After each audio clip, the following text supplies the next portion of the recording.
So we talked about how to draw a cylinder and drawing what you see and not what you think you see.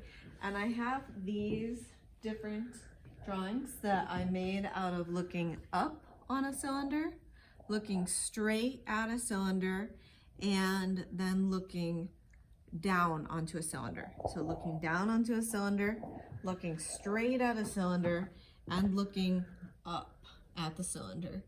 So I just used my imagination to create drawings, and I just wanted to show you a really fun trick that you can do at home.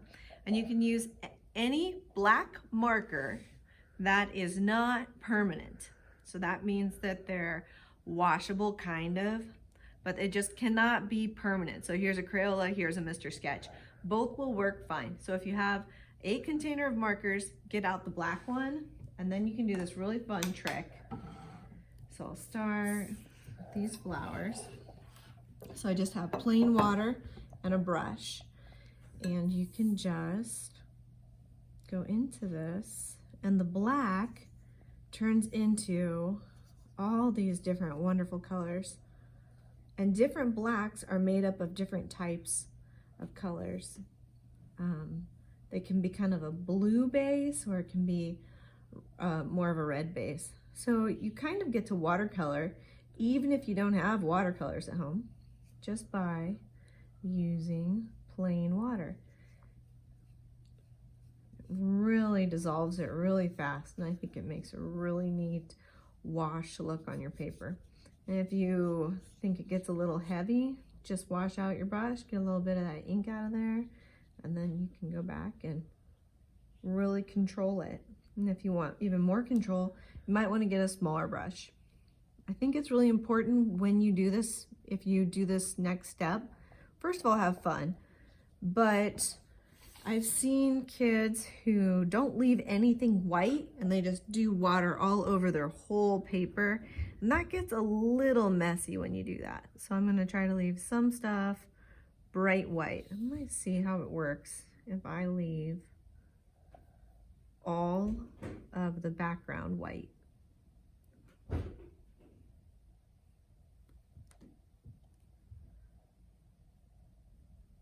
So I'm going to try to get this to really release into the background. And then I'm going to carefully go around my daisies. It's kind of the same color as the table, but maybe I can add a little bit of water to lighten that up.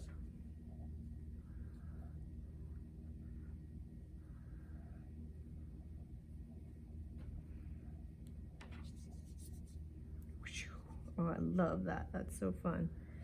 This is a great project for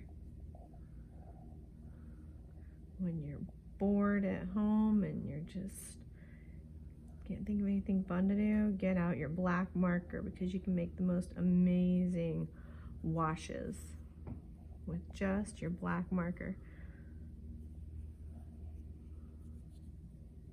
So I'm trying to kind of just lightly go around those. I'm trying to keep it really watered down. Whoop, I picked up a little bit from the table. Really watered down along the table, so they're not the same color exactly. I'm trying to stay outside of the white, just letting it kind of do its thing, kind of just zooming in and out. If you want to go slow, you can have way more control than I'm doing right now. I'm gonna go ahead and go into my vase here too, trying to keep about the same value as what's on the outside.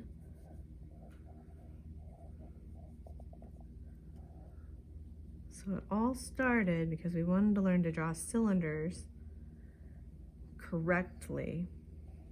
And so this cylinder was drawn looking down onto it, and that's why we have this strong line down here where the water is. So I'm trying to decide if I want to give any suggestion of the water being in here.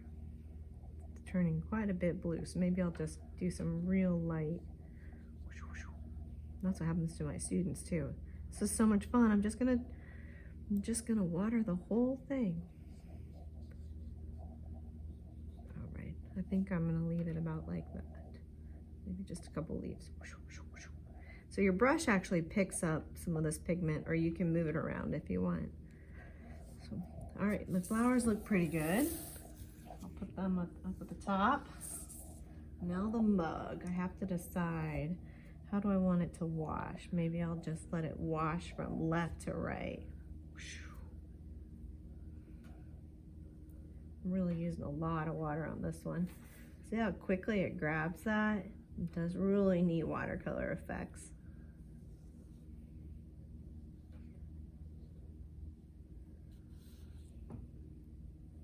And just like with watercolor, you'll want to just let this sit for a little bit, because it'll have areas like this that if they dry flat, they'll be really cool. But if you pick it up, it could just run down your paper.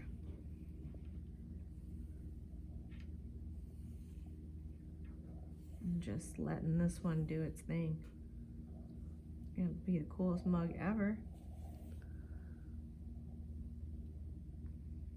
And then I'll just add a little bit of whimsical to the steam. Maybe I could take this and let it do stuff where I haven't used any markers.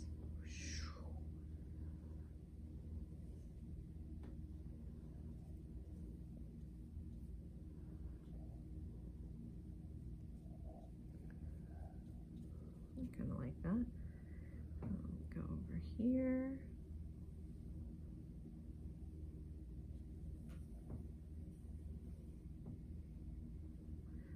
The steam from this coffee or tea, or whichever you decide it is, you can have a lot of fun with steam, because you can just make up doodles and crazy stuff going outside. And I could come back into this if I wanted with my marker after it dries and add some detail to it, or I could just leave it being really faint, very light and fun. Up to you.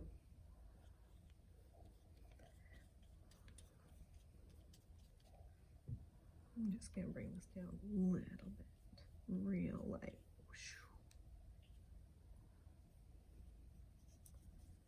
Okay, I think this guy's done.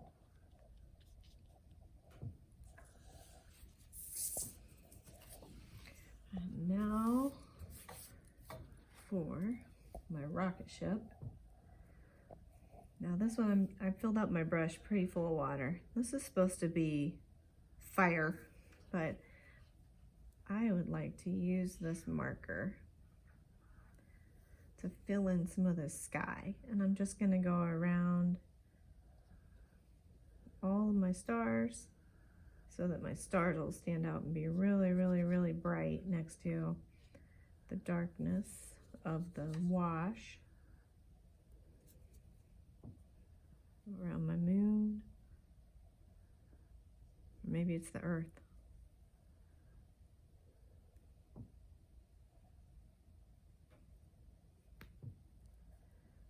I come back down here and get a little bit more.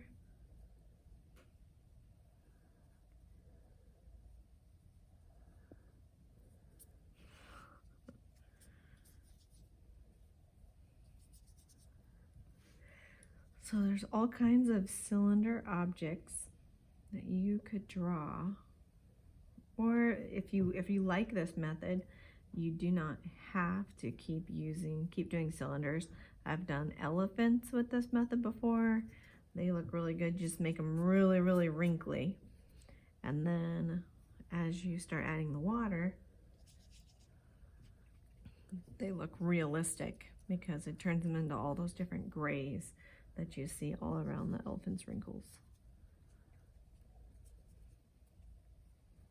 All right, I'm just gonna let this kind of go, do its thing. Kind of like the way it's getting all kinds of different colors. I don't necessarily want it to look like there's a ring around the moon, so I'm gonna try and bring a little bit of pigment into there.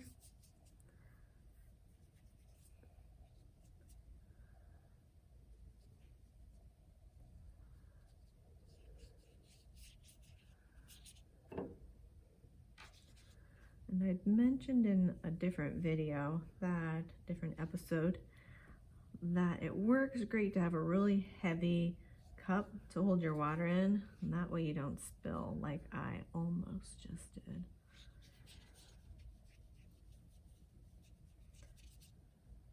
Okay, I think I'm just gonna add a teeny bit of this into the rocket ship just to give it a little color.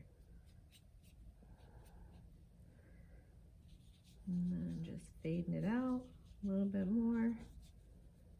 So these stars can have a little part in that. Can't be too much of a perfectionist, just gotta kind of let the watercolors or the marker do its thing. All right, I think that looks pretty good. So we have looking up at a cylinder, looking straight at a cylinder, and looking down at a cylinder. So again, you can use any marker as long as it's not permanent. So see what you can do with your imagination and having fun with lots of washes.